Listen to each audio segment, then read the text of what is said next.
Demain, c'est la fête des mères et Chris Deslandes, vous avez décidé de rendre hommage aux mamans. Oui, Je crains le pire.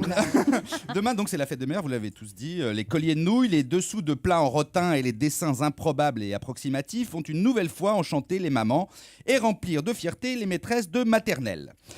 Les bouquets de fleurs vont ravir les fleuristes et les marchands d'écharpes en soie sauvage synthétique vont faire leur beurre. La fête des mères, c'est l'occasion pour tous les enfants de rendre hommage à leur dévouée génitrice.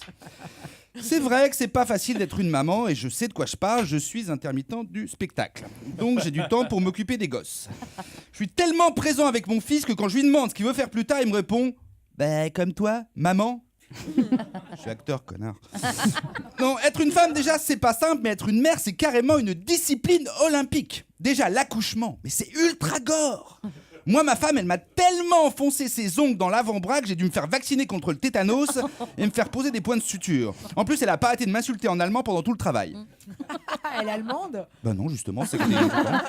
Oui, on dit travail pour l'accouchement. Bon, remarquez, pour une fois qu'elle bossait, cette feignasse gauchiste, ça a dû lui faire un choc.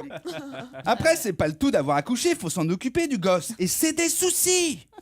Entre la varicelle, les dents, les otites, la bouffe toutes les 3 heures, ma femme n'a pas dormi pendant les 3 premières années. Oui, c'est elle qui se levait. Bah écoute, moi j'allaite pas. Je voyais pas l'intérêt qu'on soit 2 à manquer de sommeil.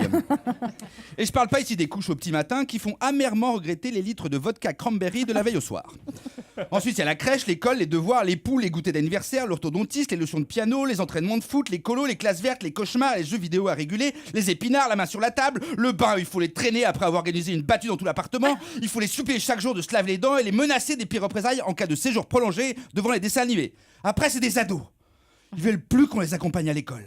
Les filles se maquillent comme des voitures volées, rechignent à venir dîner et passent leur temps libre enfermés dans leur chambre à faire je sais quoi avec je sais qui sur Internet. Leurs pieds et leurs nez deviennent trop grands. Dès qu'on leur parle, ils soupirent ou bien meuglent en dévorant les courses de la semaine en une demi-heure. C'est fou le nombre de yaourts qu'un ado occidental peut baffer en une journée. On dirait des gros chiens. Et je parle pas ici de l'odeur négligée du jeune garçon. Après, ils nous détestent. Par principe, nous devons le symbole vivant de tout ce qu'ils exècrent. Ils moquent nos expressions en se foutant de la gueule de nos fringues tout en piquant les petits pulls en cachemire de leur mère. Et c'est pas fini. Dès qu'ils sont aux mêmes parents, on se retrouve à garder leurs gosses pour qu'ils puissent continuer à faire la fête ou partir en week-end. Bref, être maman, c'est plus un boulot, c'est un sacerdoce. Alors demain, gâtez-les. En revanche, faites attention. Ne commettez pas d'impair.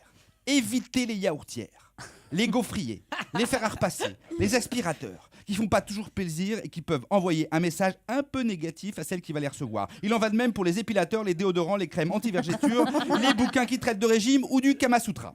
Et puis, comme c'est la fête des mères, ayons une pensée pour les mamans nigérianes qui sont sans nouvelles de leurs filles. Ayons une pensée pour les mamans syriennes qui tremblent sous les bombes.